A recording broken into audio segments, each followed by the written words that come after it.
अस्सलाम वालेकुम दोस्तों। देखिए, आजकल एक प्रॉब्लम बहुत ज़्यादा बढ़ गई है जिसको कहते हैं स्पॉन्डिलोसिस, या इसको बोलते आम जुबान में ये बोल दिया जाता है कि भाई गर्दन की हड्डी बढ़ गई है। गर्दन की हड्डी बढ़ गई है, डॉक्टर जो है एक आम जुबान में बोल देते हैं ताकि मरीज जो है वो सारे लोग मेडिकल टर्म को नहीं जानते, इसलिए एक चीज़ बोल दी जाती है कि भाई हड्डी बढ़ गई, गर्दन की हड्डी बढ़ गई है।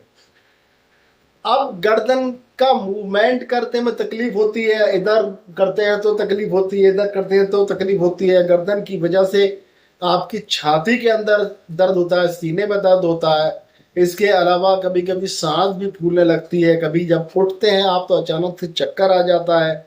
इस तरह की प्रॉब्लम और भी इससे जुड़ी कई सारी प्रॉब्लम होती है जिसको कि स्पॉन्डिलोसिस कहा जाता है या स्पॉन्डिलाइसिस कहा जाता है, या इसको स्पॉन्डिलाइटिस कहा जाता है। ठीक है, स्पॉन्डिलोसिस या स्पॉन्डिलाइसिस कहा जाता है। अब ये प्रॉब्लम जो है गर्दन की हड्डी जो आपकी यहां से देखिए, एक रीढ़ की हड्डी जो शुरू होती है आपके गर्दन के पीछे के हिस्से से, यहां से स्टार्ट होती है और आखिरी जो हिस्सा होता है वो आपका जो आपकी रीढ़ की हड्डी होती है और जो आपका एनस का एरिया होता है, आपका गुदा मार्ग जो होता है उसके ऊपर जो एक हड्डी होती है वो वहां तक ये आपकी रीढ़ की हड्डी होती है, पूरी एक हड्डी होती है। और इसमें जो है L1 S1 वगैरह, L3 L4 वगैरह कहीं भी कोई दिक्कत आ जाए किसी वर्टिब्रा में, तब ये प्रॉब्लम आपके सामने क्रिएट होती है कि जिसको बोलते हैं स्पॉन्डिलोसिस। अब स्पॉन्डिलोसिस का इलाज क्या है, स्पॉन्डिलाइटिस का इलाज क्या है? जब आप इलाज के लिए दौड़ते हैं तो सबसे पहले आपको नजर आते हैं बड़े डॉक्टर। अब बड़े डॉक्टर के ऊपर मुझे एक बात याद आई। एक हमारे वालिद के दोस्त थे, वो भी डॉक्टर थे, हमारे वालिद भी डॉक्टर थे, होम्योपैथ थे।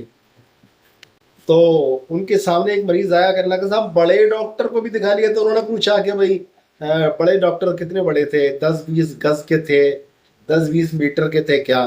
कितने बड़े थे? तो बड़ा छोटा कोई नहीं होता है, बल्कि जहां से आपको फैज पहुंच जाए, शिफा हो जाए, दांत ठीक हो जाए, वही आपके लिए बड़ा डॉक्टर होता है।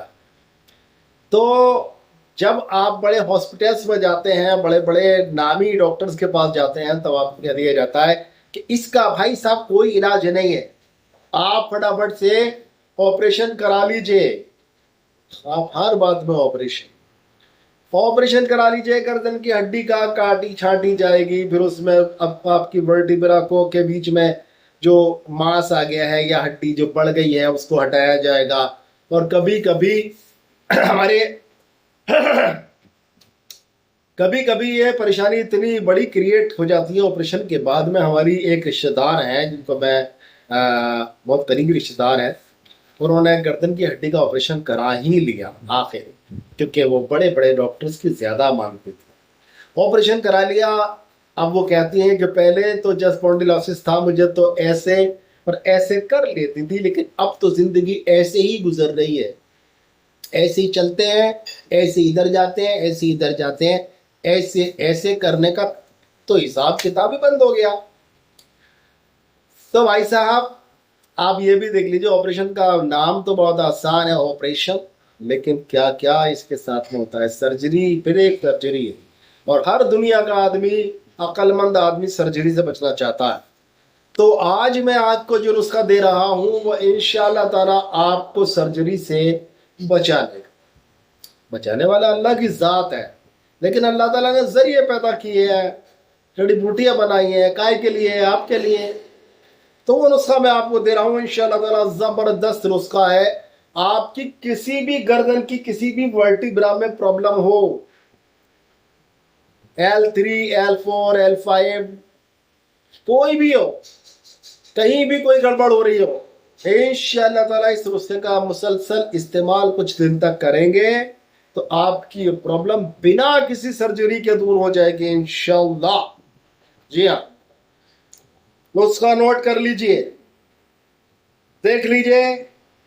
देखिए, मुझे आप जानते हैं अच्छी तरह से, अगर मुझे आप देखते हैं, मेरी वीडियोस को देखते हैं, तो आप मुझे ज़रूर जानते होंगे कि मैं हवा में बातें नहीं करना कि भाई एक चीज यूं तोड़ देगी, फोड़ देगी, बम ब्लास्ट कर देगी, भड़ूम पड़म कर देगी। नहीं करता।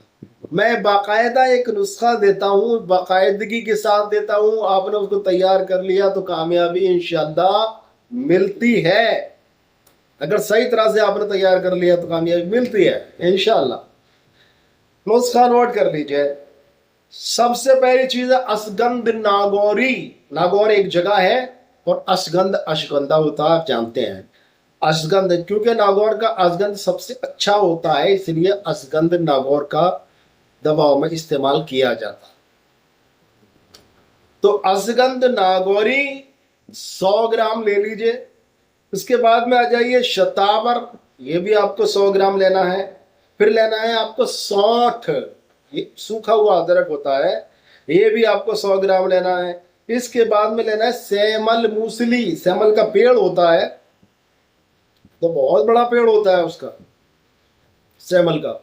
लेकिन इसको, इसकी जड़ को हासिल करने के लिए इसको, जब ये बच्चा ही पेड़ होता है तब इसको उखाड़ लिया जाता है और फिर इसको पैदा ही जड़ को हासिल करने के लिए किया जाता है। जब इसकी जड़ की जरूरत होती है तब इसकी मूसली जो होती है, वो मूसला जड़ होती है जो सीधी नीचे की तरफ जाती है, उसी के पीस बाजार में बिकते हैं, उसी को सेमल मूसली कहा जाता है। ठीक है, तो सेमल मूसली आपको लेनी है 100 ग्राम। कुश्तशीरी, कुश्तशीरी, कुश्तशीरी भी लेना है आपको 100 ग्राम। लोध पठानी, लोध पठानी, जी इसको पठानी लोध भी कहते हैं, लोध्र पठानी भी कहते हैं, लोध पठानी भी कहते हैं। तो ये आपको लेना है 100 ग्राम। सूरनजान तल्ख, यानी कड़वा वाला सूरनजान। एक सूरनजान शीरी होता है, मीठा सूरनजान, वो मेरे हिसाब से देखिए काम का नहीं होता। हालांकि ज्यादातर नुस्खों में सूरनजान शीरी को लोग इस्तेमाल करते हैं, लेकिन मेरे हिसाब का नहीं है। मैं अब अपने नुस्खों में जो दर्द के नुस्खे होते हैं या किसी इस तरह की प्रॉब्लम को दूर करने के लिए होते हैं, मैं उसमें सूरनजान तल्ख का ही इस्तेमाल करता हूँ और अल्लाह की फजल से कंप्लीट कामयाबी मिलती है, 100% कामयाबी मिलती है। जी हाँ, तो सूरनजान तल्ख भी 100 ग्राम लेना है। इसके बाद में लेना है आपको अम्बा हल्दी। अम्बा हल्दी भी आपको लेना है 100 ग्राम। अब क्या करना है, अब दवा को तैयार करने की बारी आ गई। कैसे तैयार करना है, इन तमाम चीजों को कूट पीस कर बारीक कर लेना है, या आपका ग्राइंडर जो है उसमें पीस लेना है।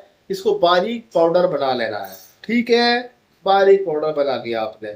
उसके बाद में इसको आप खरल में डाल दीजिए और बरगद का दूध, जिसको बड़ का दूध भी कहा जाता है, बनियान ट्री, उसका दूध निकलता है। आप उसका पत्ता तोड़े, उसमें से दूध निकलता है, जैसे आग के पेड़ में से दूध निकलता है।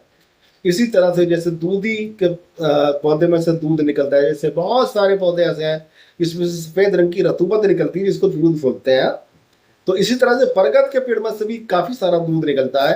तो वो लेना है आपको 200 ml दूध बरगद का। जी हाँ, उसके बाद में खरल में डाल के इसको खरल करते जाइए, थोड़ा थोड़ा दूध डालते जाइए, खरल करते जाइए, थोड़ा थोड़ा दूध उसमें शामिल करते जाइए। बरगद का, बरगद का, भैंस का, गाय का दूध मत ले लेना कहीं। उसके बाद में जब ये पूरा दूध सूख जाए, पूरा दूध सूख जाए, अच्छी तरह से पूरी दवा खरल हो जाए, उसके बाद में आपको लेने हैं 4 बड़े नारियल, यानी पुख्ता पके हुए नारियल।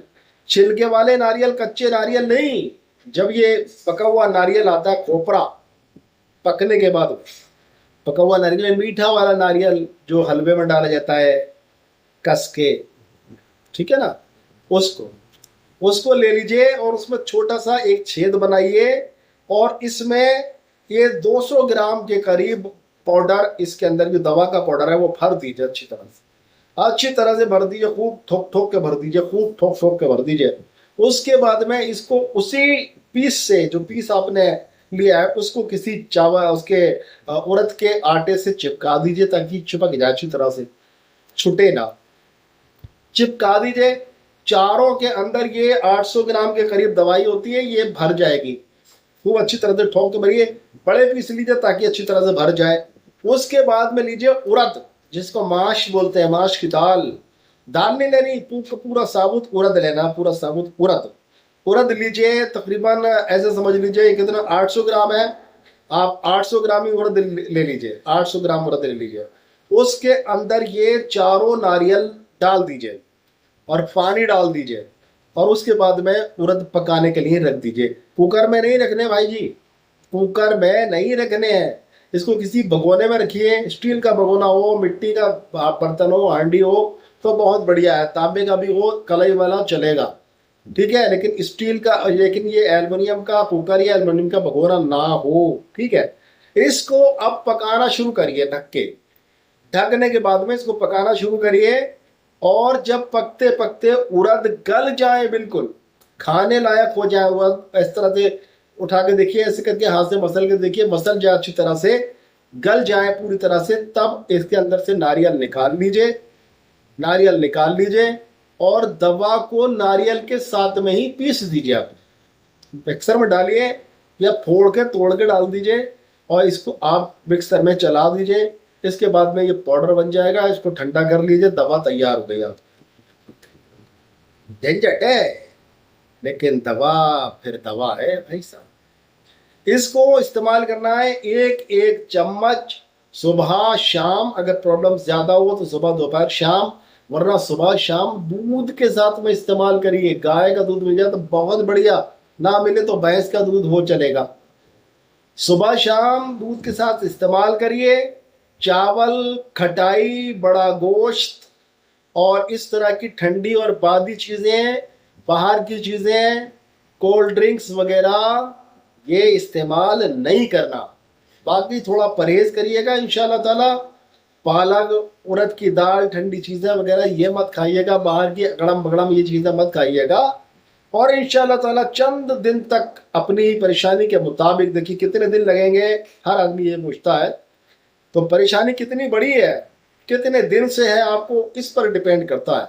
अगर एक्यूट है आपका, अभी अभी प्रॉब्लम आपकी स्टार्ट हुई है, तो एक आध महीने में, एक महीने में ये बिल्कुल इंशाल्लाह रफा हो जाएगी। कई सालों से चल रही है, 2-1 साल से प्रॉब्लम चल रही है आपकी, तो फिर इसमें 2-3 महीने का वक्त लग सकता है, ठीक है। तो इंशाल्लाह ताला लेकिन ये प्रॉब्लम आपकी सॉल्व हो जाएगी इंशाल्लाह। दोस्तों इसको आजमाइए, इसको आजमाइए क्या, इसको इस्तेमाल करिए, लोगों को फ़ायदा पहुंचाइए, और ख़ुद भी फ़ायदा उठाइए, सवाब कमाइए लोगों तक पहुंचा के, ठीक है ना। आजकल बहुत सारे मरीज़ हैं स्पॉन्डिलोसिस के, गर्दन की हड्डी बढ़ने की। और दुआ में याद रखिएगा इंशाल्लाह ताला, खुद बनाइए, और नहीं बना पाते हैं तो हमसे मंगा भी सकते हैं, मंगा लीजिएगा। आज के लिए इतना ही, फिर मिलेंगे इंशाल्लाह ताला किसी बीमारी का बहुत ही अच्छा सा इलाज लेकर। तब तक के लिए अपने भाई डॉक्टर अतर शेरवानी को इजाज़त दें। अस्सलाम वालेकुम।